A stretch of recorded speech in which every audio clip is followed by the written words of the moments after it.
No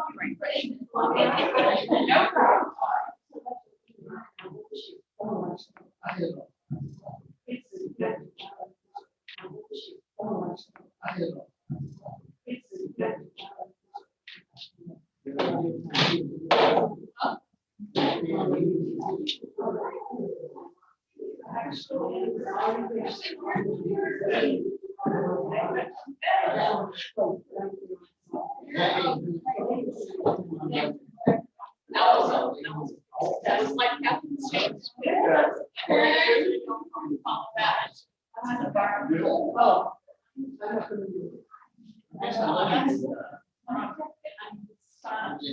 That's where keyboard sand developers can find. Oh, And voice chat? Is it recording voice? I'm sorry. Is it recording sound? Yeah. Right. Well, I thought about it. I should have.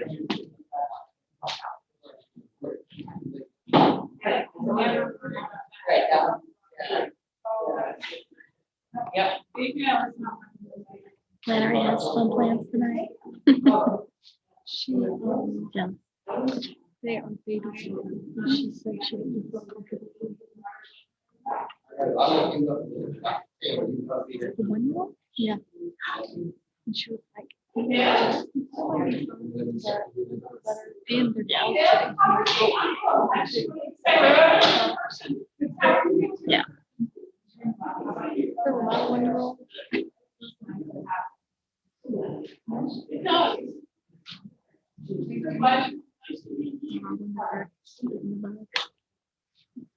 Oh, great. Just wait, don't do it. A couple more years. Yeah, very young. Then again, sometimes I wish I would have started. Yeah.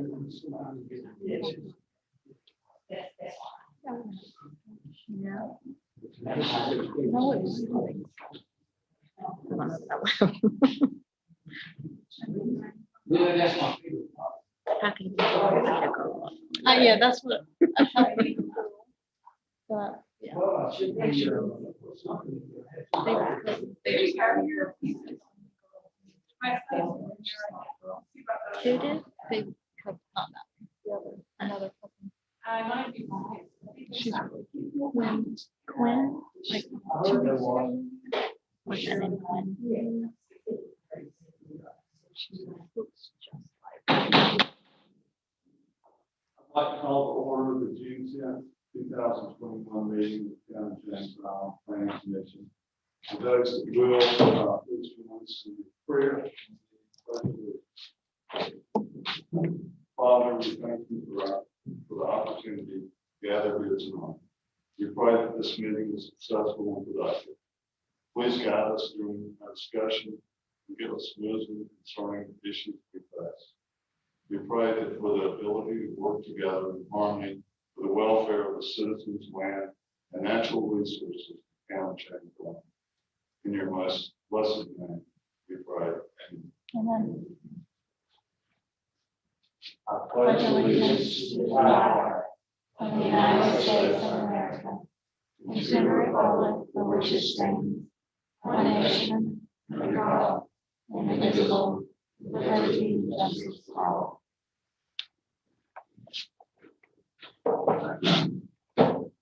This meeting has been noticed in compliance with the South Carolina Freedom of Information. I'm the chairman, Bill Lyon.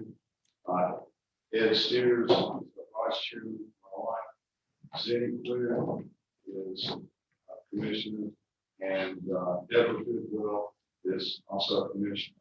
Mark Mayer is not here tonight. He's absent and gave notice. See him next meeting. We have Francis Simmons and Kristen Kane, planning director. Francis is our secretary. Flannery Wood is our planner, but she's absent.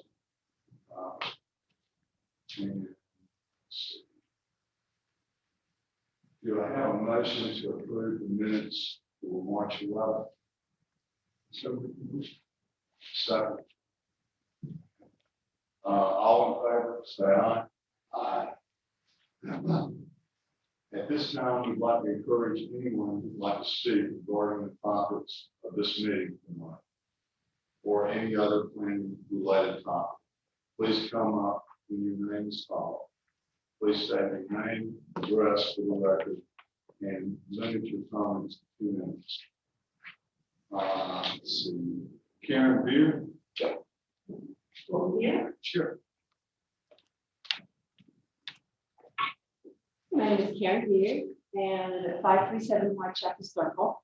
And myself and my colleagues are representing tonight the James Island members of the Charleston Coalition of Wireless Safety Standards regarding the drafting of the small cell ordinance for the town of James Island. In your agenda packet that was online, you received the MASC model ordinance, and you received copies of the Charleston and the Greenville and the Bluffton and the Somerville city ordinances. Those ordinances will not offer any safeguard protections from microwave radiation that will be emitted from those small cell towers. They will provide no protection for the residents of James Island. In the Charleston Ordinance, small cell antennas will be allowed every 300 feet. And on James Island, that will mean a small cell antenna can be placed on every, almost every utility post or every lamp post within our neighborhoods. And we don't want that, nor do we want that for our children. The 5G technology has not been tested for safety, and we don't want our children to be the long-term test studies for it. So tonight we're presenting to you a folder, and you already have it in front of you, containing an alternative small cell ordinance written by the Americans for Responsible Technology. That's an organization made up of people like me, myself and my colleagues who are saying, wait a minute, let's apply the precautionary principle to this. Let's not rush into something that could be a hazard to our children, and it may be something that's not even needed.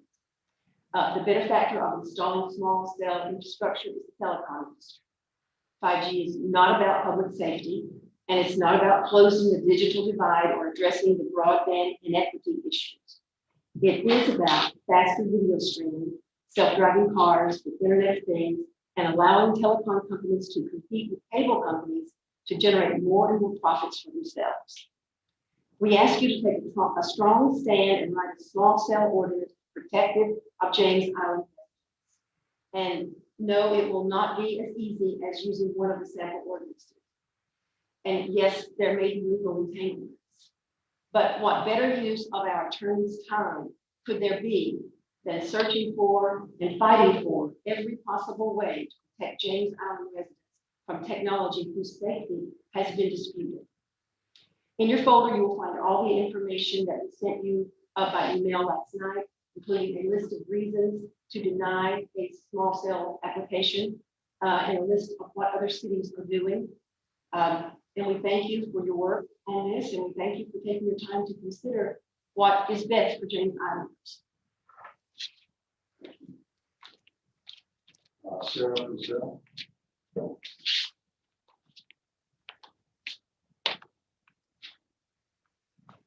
Hi, I'm Sarah Purcell, and I'm at 1071 Harborview Road.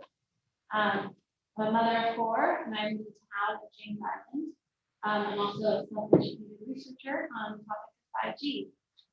I'm very concerned about 5G technology.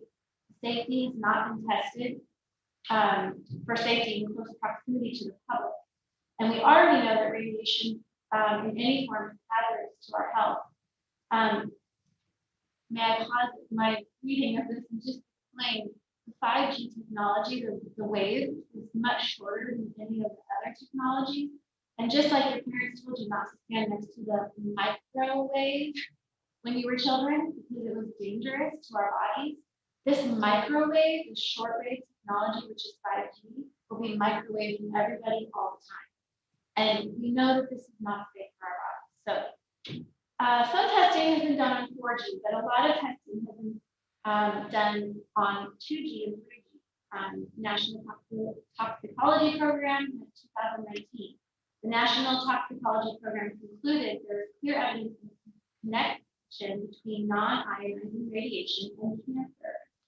4G and 5G are higher frequencies of the same microwave radiation as 2G and 3G. So we can only assume that if 5G is tested, the results will be just as bad, if not worse. Do not let James Island children, including my 4, that I'm very concerned about, be the long-term studies for this new technology. Like I said, the wavelength of 5G is different than any other previous radiation we've used, and many experts believe it will be even more damaging to our health, especially in regards to cancer. Cities all over the world, the country, are banning 5G. Why would they do that if it was so safe? Schools are removing wireless technology. Why would they do that if it was so safe? The answer is it's not safe, especially for our children with growing, forming bodies and brains. I will not allow my children to play near any cell tower I'm aware of, but unfortunately the awareness and ability to have informed consent is rapidly being removed from me. And that's what I'm asking you to help us with, so that we can be informed of where this is and how to stay in removing it around us. I urge you to take a strong stand when writing the small cell ordinance for James Island. Please put measures in place to protect us and allow for choice when it comes to 5G exposure. If I'm given informed consent and choose to expose my family to it, that's one thing. If I don't even know we are being exposed because the antenna is ubiquitous, that's another thing. Thank you for considering the protective measures that we've given you in the folder tonight. Allison, Devon.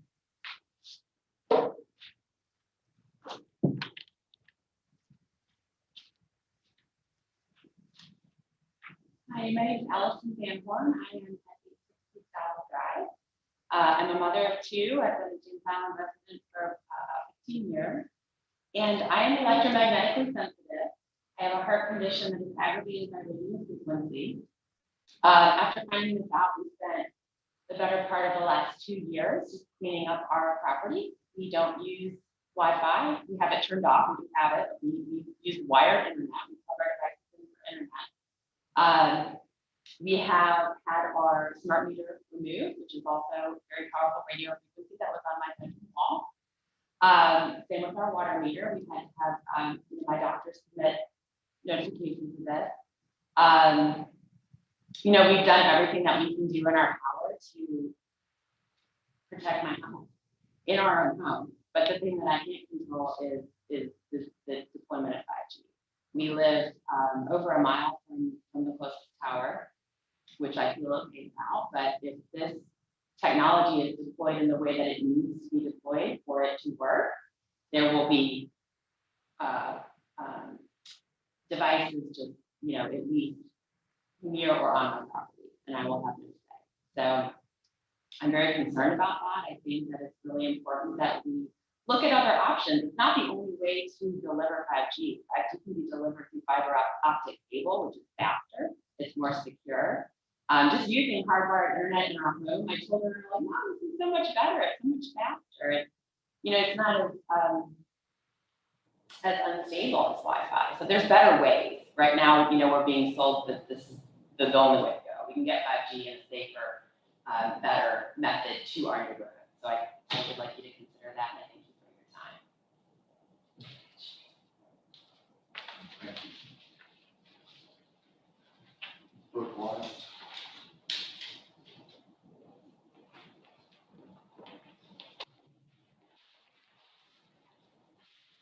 Hey y'all, I am Brooke Lyon. I live at 669 Port Circle, James Island.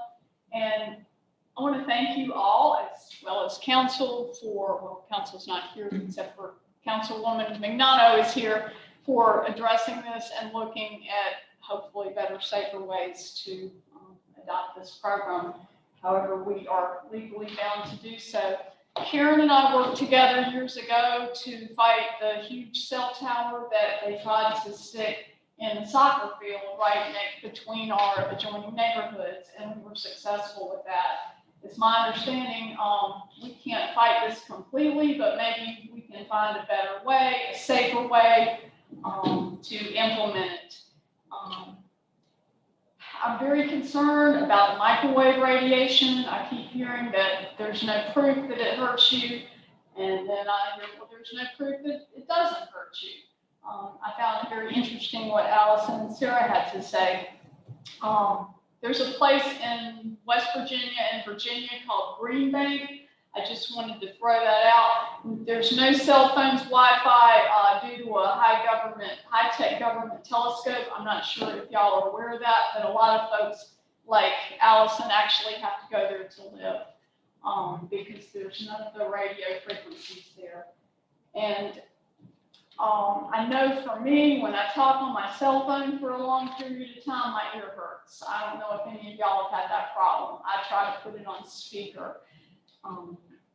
You know, I'm just concerned about it. I don't know enough about it. Karen's a whole lot more educated than I am, but I think we should just proceed with caution, and I would just ask you all to please recommend as highly restrictive plan as you can to help keep us all safe until we know for sure a whole lot more. Thank you very much.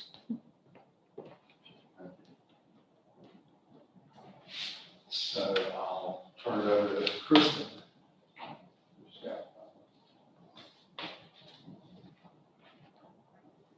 Ashley's going to do a PowerPoint that I kind of just threw together to give you the facts about what I found. I wasn't given the email or the packet of the health information, so I can't speak on any of that.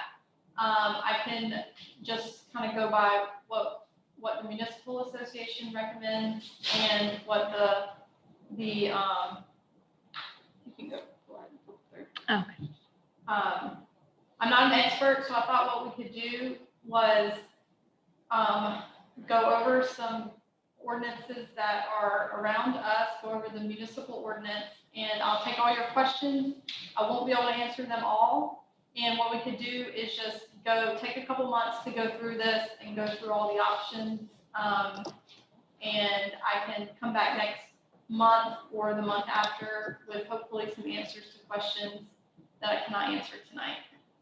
So telecommunication companies are moving towards 5G, and they're low-powered wireless access points that offer high data transmission and faster data versus traditional cell towers that you see. They have a limited range, so there would be more facilities in high-demand areas, such as downtowns, which would be applicable to what we have.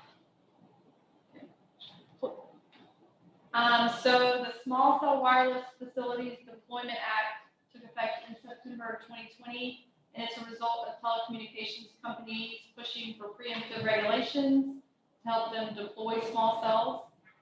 So the new law will prevent most local control, but we can still regulate them in some way.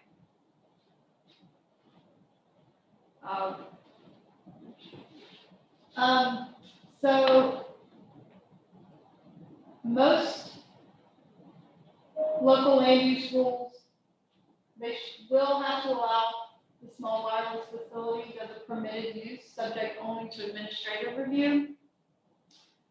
So we would have 60 days to approve or deny an application, and then we have 90 days to approve or deny an application for new, modified, or replacement poles. In the new law, we are required to charge a certain fee at a rate, and we're allowed to impose aesthetic requirements per a design manual or supplemental design district through exhibits with an ordinance if we were to adopt one. And the design manual can be adopted with applicable regulations throughout the town. So that would include any facility that was placed. Even though we don't have any supplemental design districts, the city of Charleston has a design review board on Folly Road, so they have another set of aesthetic requirements that they would require on Folly Road.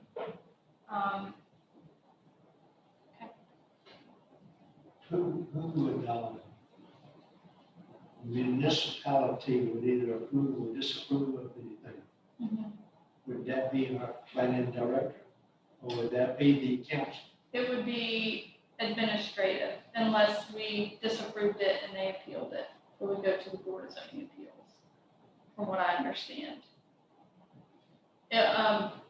From what I understand, the act would allow the use. If they go by the regulations that we have in the ordinance, it would be an allowed use, which would be something that would be administratively approved. So I just found some pictures because there's a lot of language in here. And so the first one on the left shows the canister pole at the top, placed on a mast arm streetlight. And you can see the ground equipment and the meter panel and some underground vaults for the cables and whatnot on that one. And then the picture in the middle of the top was one that I think the Bluffton ordinance may have included, showing the difference between a stealth or concealed tower in the forefront and then a non-concealed one in the back of the facilities visible. And then the far right would be a stealth pole that was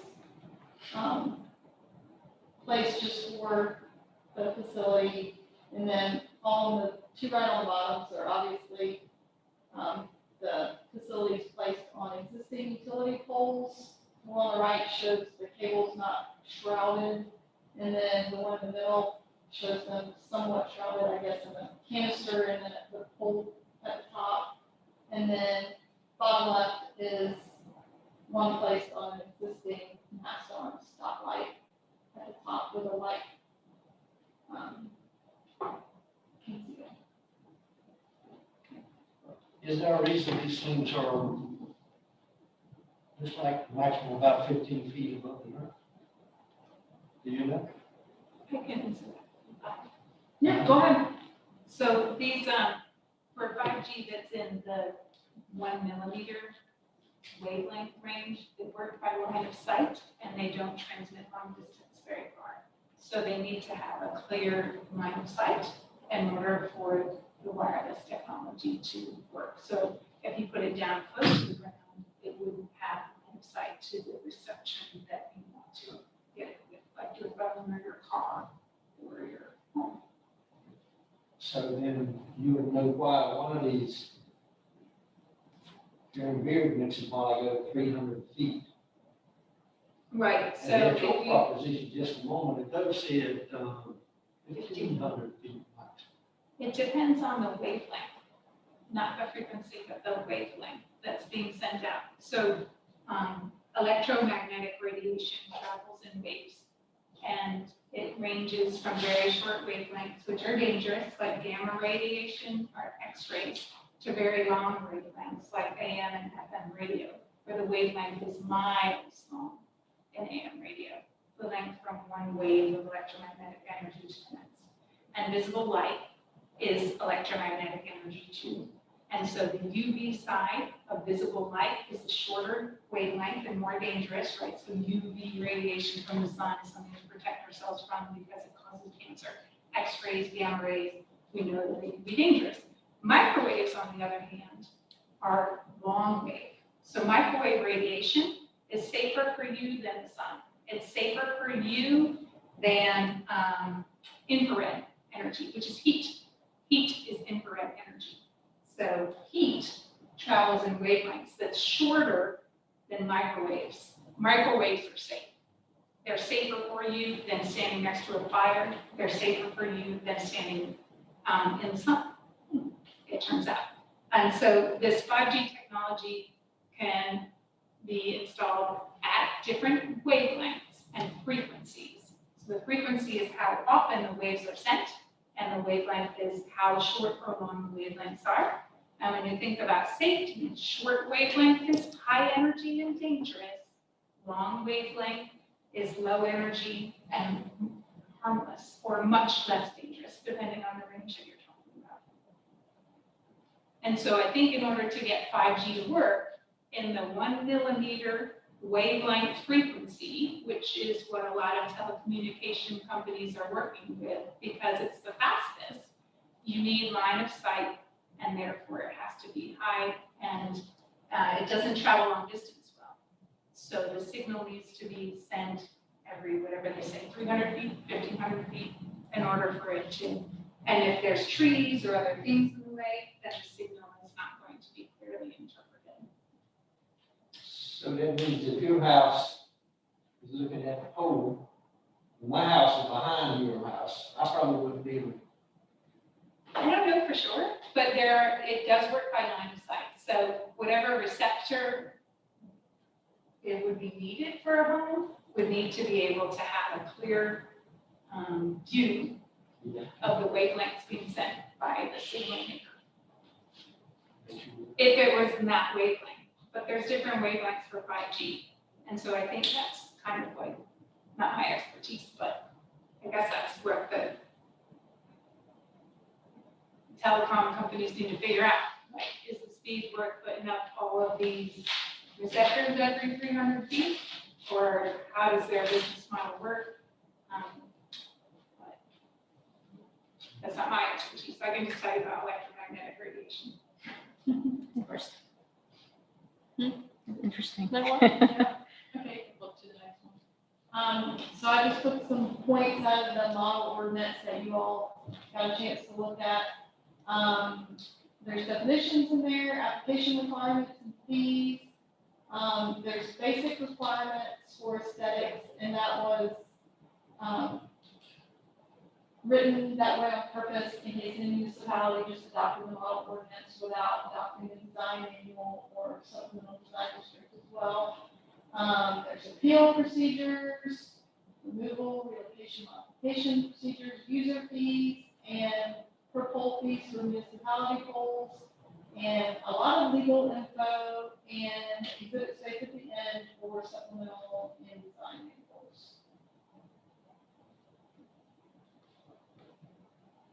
So the City of Charleston Ordinance was one of the more detailed ones from the ones that I included.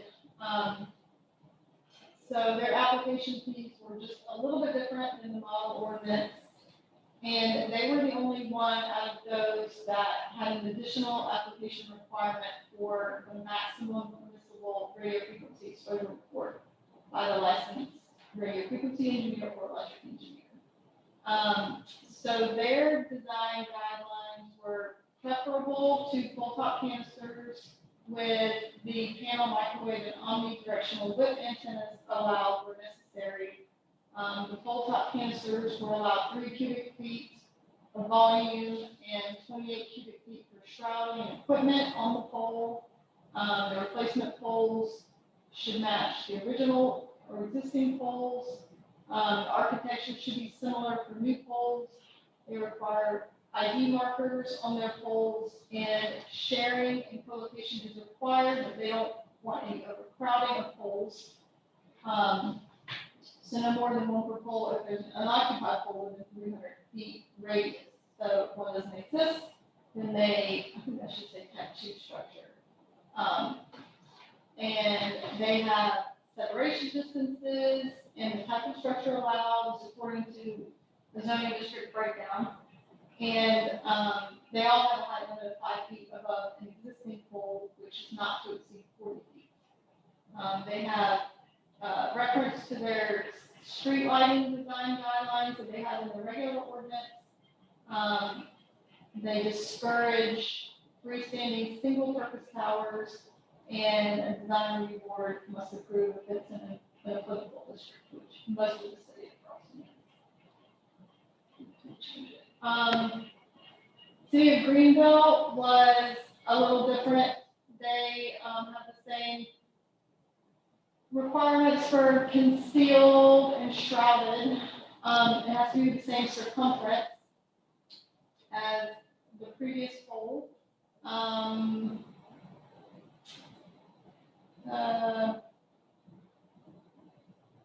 The Municipal Association and the City of Greenville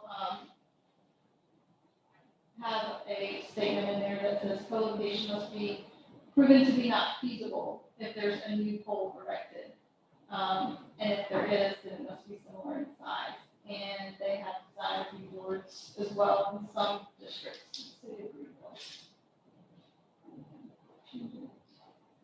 The town of Bluffton was very similar to the model ordinance. Yeah, their application fees were the same.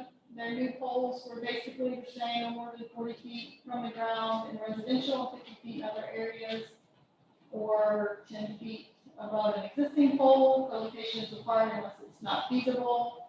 The same language about stealth, concealment, and screening. They have a clause in there for town-owned poles, which is $50 per year, or $200 on any other pole, $50 for a wooden pole. And then they also have a supplemental review district for some areas in the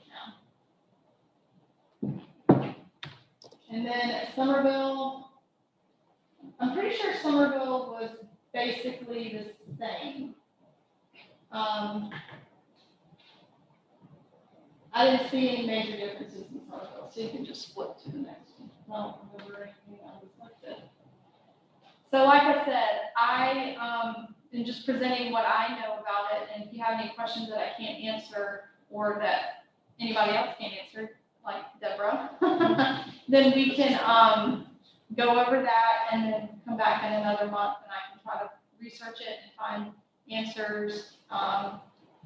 This was kind of just an overview to see how we wanted to go about writing the ordinance that we're required to write. Those ordinances look similar, Yeah, detailed change. yeah. Mm-hmm. So can you, or could we in the long run, Mm-hmm. get an ordinance that's similar to those? Maybe change the details here and there? Is that Mm-hmm. feasible? Is that what you've done on other ordinances and so forth? Mm-hmm. So we don't have to start from ground zero? No, that's what the municipal association put in the model ordinance out for that purpose. So we can take that and change it if we wanted to. And then also, you know, the recommendation would be to attach a design manual with the aesthetics that we desire in the town. Or distances from other poles, things like that. On another thought, Mm-hmm. because I know you've been thinking about this. Where would be the most likely places to put such an installation? Or where would be a likely place not to put it? I don't think the goal is to place them in any residential district. I think the goal would be for a telecommunication company, somewhere like Holly Road, places that are heavily populated, that they could put more of them. So probably Folly Road on, I think their desire would be on existing utility poles, but we can always regulate that with our design manual. So it doesn't sound like it'd be feasible to put one right here in the center of town. Right here, Camp Road and do it like that. Feasible for Practical. practical? I'm not really sure. I mean, think about. We haven't had it. Yeah. From what I understand, it would be more densely populated, heavy populated areas where people hang around and need, faster wireless service.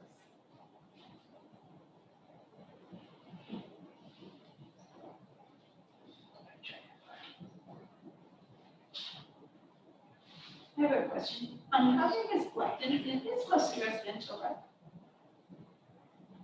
I don't know, Are we maybe like I can, similar? It's hard to find a good match. for Yeah, the town to that's design, true. Right? Yeah, that's very hard because the town is different in a lot of ways. I don't know how big Bluffton is. Do you know how populated Bluffton is? Google it now. They're growing a lot. Yeah, I know it's mostly residential, but. Mhm. Yeah, 'cause my understanding is like density related, 5G makes sense, but rural makes sense on like well-traveled corridors. Right. So your car can communicate with Mhm. it. But. Don't push me on that. Yeah, I can Hard to find out. predict the future. Yeah, that's true. I can find out.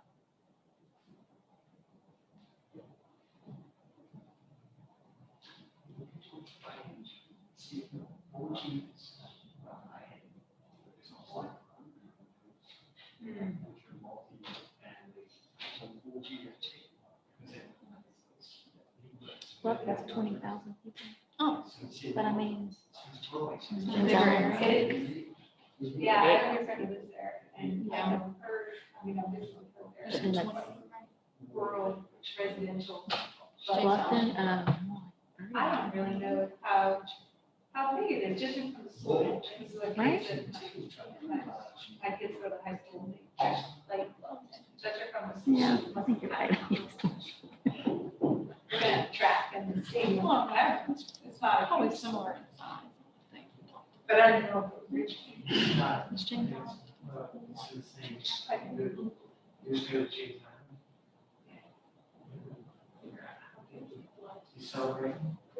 So Bluffton has 20,000 people, but I'm not sure of the actual size. Yeah.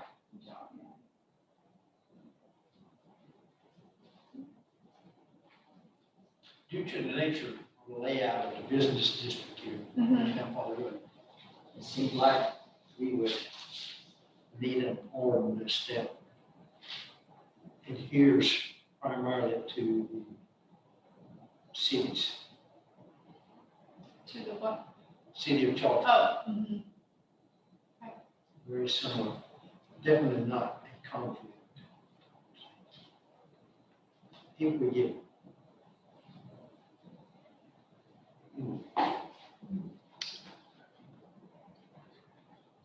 Yeah, the city's ordinance is technical with their requirements.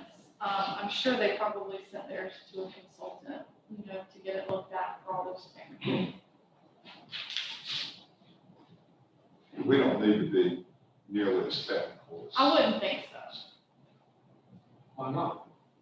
You make it? Well, I mean, again, I'm thinking probably Folly Road and maybe Harborview, or the main areas that would be. Yeah. candidates I would agree with that. Mhm. So James Island is 42 square miles and Bluffton is like 54. for schools. So Bluffton has 54 square miles and James Island is 42 square miles. Okay, so that's probably similar. Pretty similar. Mhm. It's like. Yeah. I'm just trying to figure out like what other similar size places are trying to do. Or not do. Not schools, please. Please, not schools. Yeah, that's what I Only was how asking. people will spend a day. Well, and the thing about it is, are we making comments? Or, Yeah, go ahead. When I read these, Mhm. I looked at it as these two citizens, or three citizens commented, and said nothing negative. And I think it needs to be explored for just the reasons that you all brought up.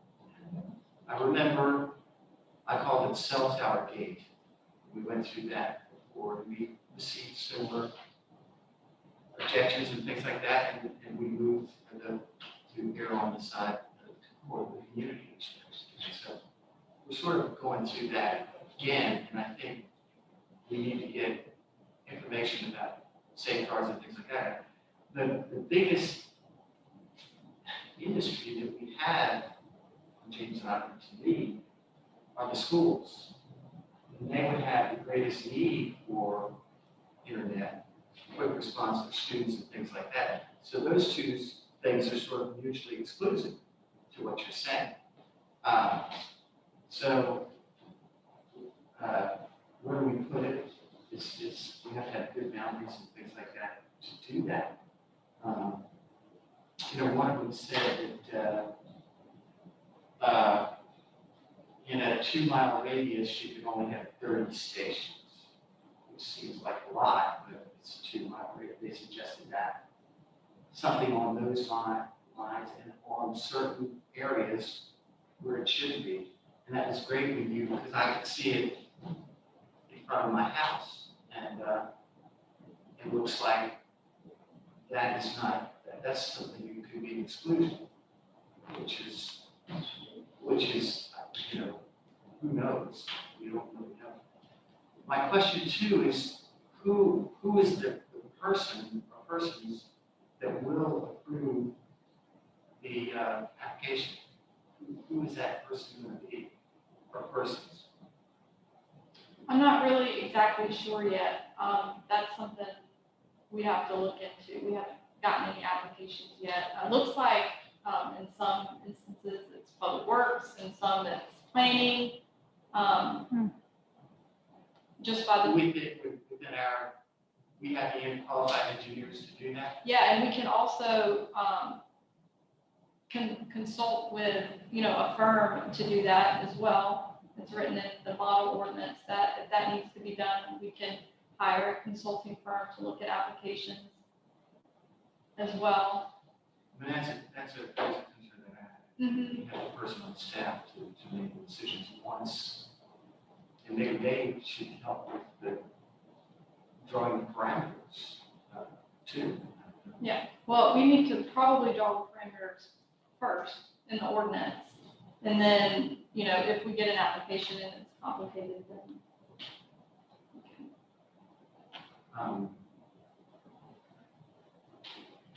It surely is something that we have to work on.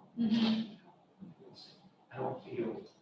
We need a strong ordinance in order for it. If we take, too long to look at it, it might be automatically approved or something like that. So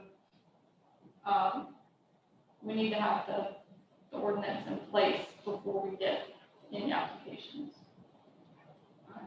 So in it, we could deny certain areas for it being here. We have those. We'd have to get our attorney to look at things like that, I think, because I'm not really sure if we can. I'm not really sure. That's one of those answers I don't know, but we can find out if we can exempt some areas. Is that what you want to know? Like school zones within a certain distance from school, things like that. I think we need to follow the science really well and understand the technology, because if the schools need it and want it and it's deemed safe, and it's required for technology, then we don't want to do accidental harm either. So I think we just need to read as much about the science as possible. And I'm a biologist. I'm trained at teaching college in Charleston in the biology department. I have access to the primary literature, and I have the capability of interpreting the science. I also have access to colleagues in our engineering department who'd be happy to help you too. And they're not biased. They're objective, and they understand the technology. So maybe we should talk to them. I've done the same thing. I went through the engineering department, physicists, 3 electrical engineers, civil engineers, chemists, PhD in chemistry and stuff like that. To just try to get smarter about it. And I don't know the answer right now, but I'm trying.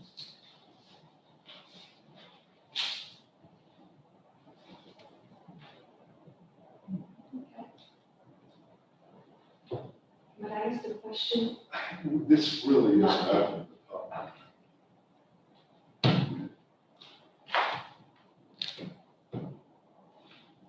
I mean, we've got a limited amount of leeway as far as what the legislature has right? Mhm. So I mean, it's my understanding, we really can't limit where this goes, can we? That, I'm not sure about the question Mr. Steer said, like, can we limit it in certain areas? Can we say no in certain areas? That's one of the ones I'm gonna ask. Because I'm not sure how much room we have to deny applications in certain areas.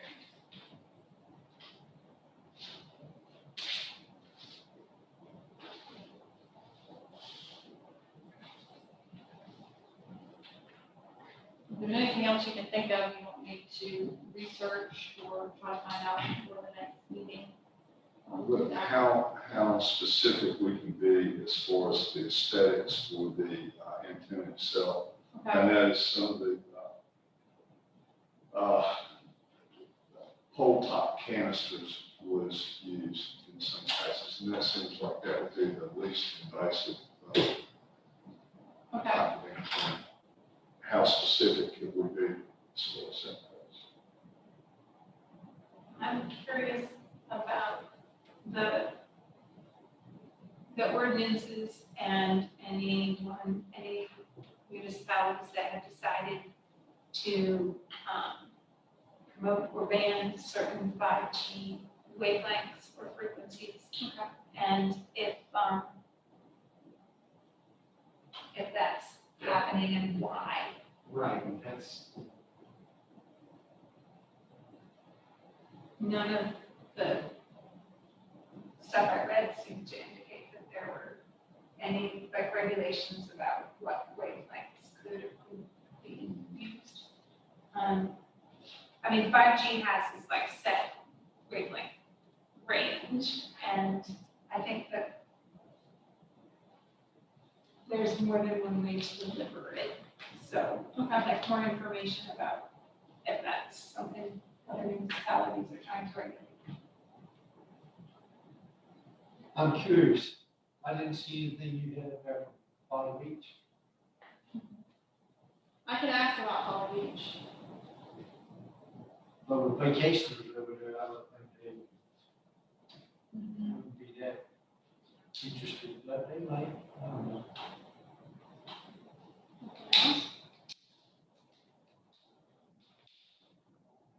You did have Bluffton with it.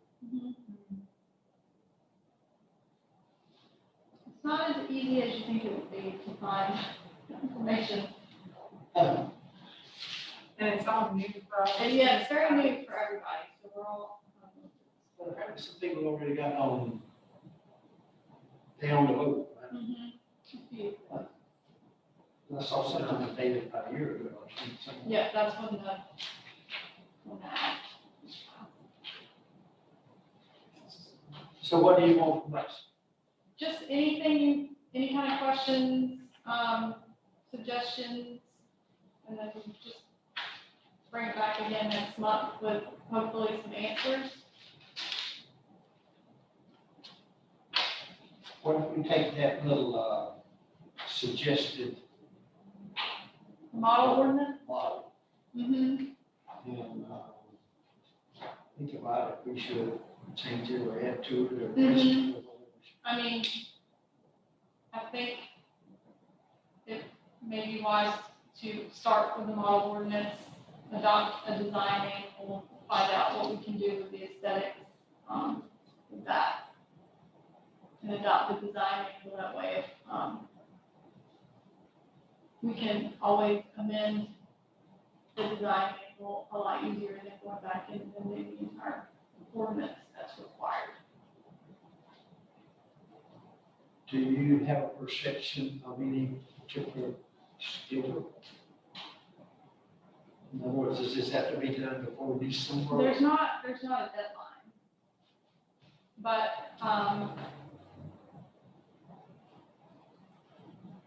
I'm not exactly sure what would happen if we got an application, and we don't have an ordinance written. You have an application, you won't have anything. Yeah, so, Anything you put out a request for proposals and then people some. Until you have your ordinance in place, you don't put out the request, or is it companies can just apply? Yeah, I'm not really sure. I don't think we- We do, I mean, we have the cell tower ordinance that, you know, for the larger cell towers that requires, you know, what we went through a few years ago with EZA approval and all of that. I'm not sure how all that would work. But we haven't gotten the application, so. Well, one of my sources talked about distances with daycare, preschools, and schools, like 300 to 1,500 feet. So if that was in the source that came up, it gives you the impression that you can be a little more strict. So that was someone's like that. What was the source? Just so I didn't write it down. Oh. I just wrote the 5 things there. Okay. But on the other hand, if the signals are dangerous in some way, then you wouldn't want to run a school telephone.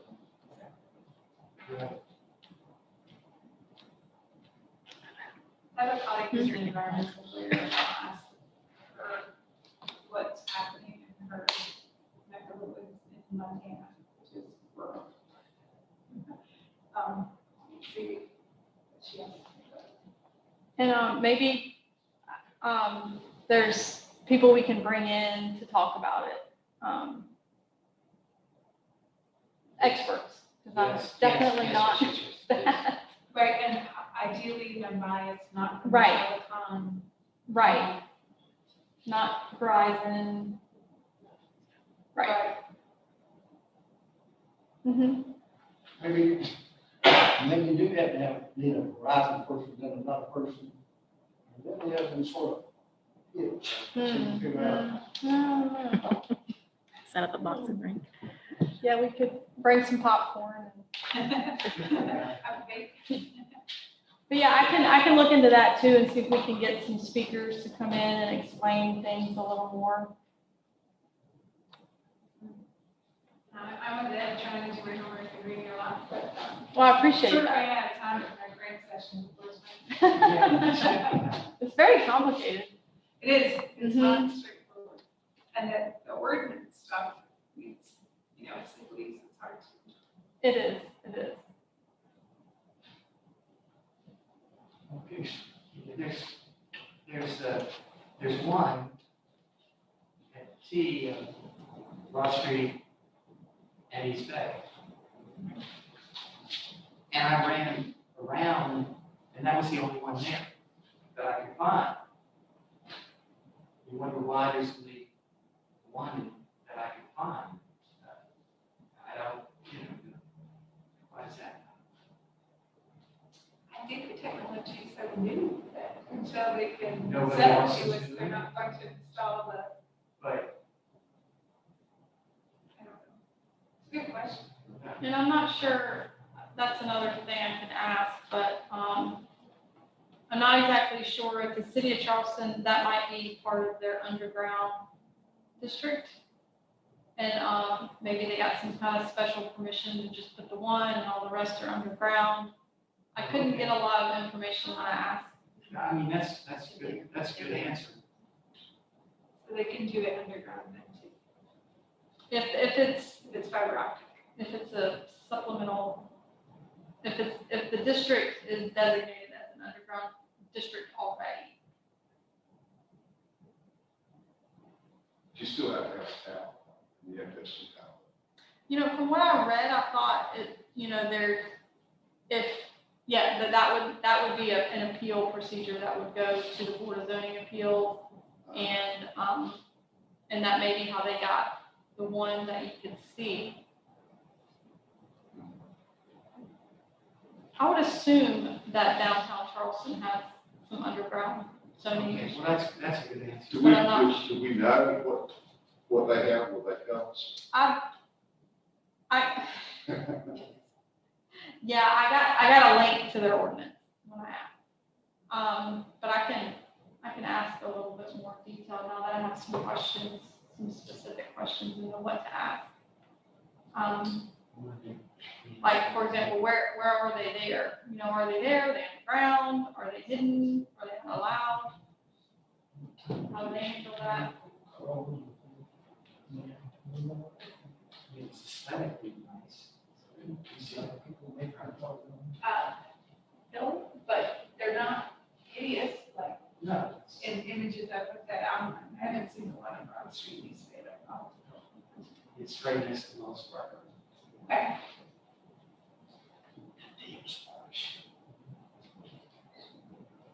Yeah, to me, it's not so much, I mean, the aesthetics matter, right, but I think the safety, so many. Oh, yeah. It's funny that I've been, New York, yeah, I think New York State, trying to visit politics. They have cell phone towers that are designed to look like trees. So they actually like paint and breathe and make them look like they have extra branches so that it looks like a tree on the ground. The communication stuff, so that it's just an intricate things. I was like, wow, that's a lot of great stuff.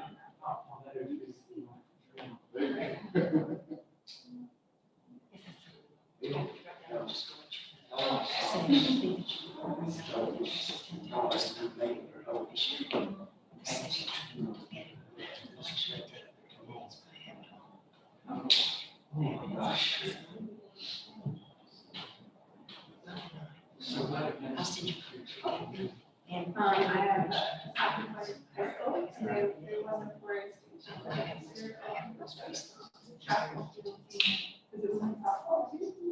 Oh, yeah. Yeah. And pretty exciting. Yeah, that is. Yeah, so you used to soccer. It's like, you know, once you, if you choose, they used to do all the lunches, right, it's harder. If you do a lot of sports when you get older, because the soccer overlaps, which is all overlaps with the track. And so, like, basketball didn't stick as much as the others. So I don't want to. Similar to soccer and soccer. Pretty much your camp. It is, yeah. I mean, I was told military is Uh-huh. two stanzas. Say what you did. Between the ones trying out for, as you do, for the season. Right, wrestling isn't done yet, or whatever it is, right? And I respect this. It used to be good, American football, you know, was, no sport, but that. So it makes sense to push the other sports into the spring. But now that's problematic because there's so much overlap between baseball, cross, soccer, track, and field. It'd be nice to kind of spread them out.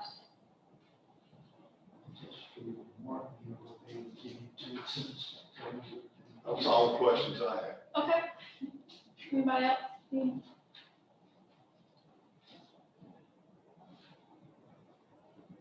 That's it, you answered all the questions. Yeah, right. Hey, I think it's a good start. It's for me. Gotta start somewhere. Appreciate you delving into all this. Thank you for the presentation. It was really a lot of research too. I do remember one thing that Okay. Carolyn McCain spoke one night. We had somebody in the audience who said they got 5G signals. And I was thinking about that. I can tell you why. After me. Linda, I'm finished. I think we ought to move on. Okay.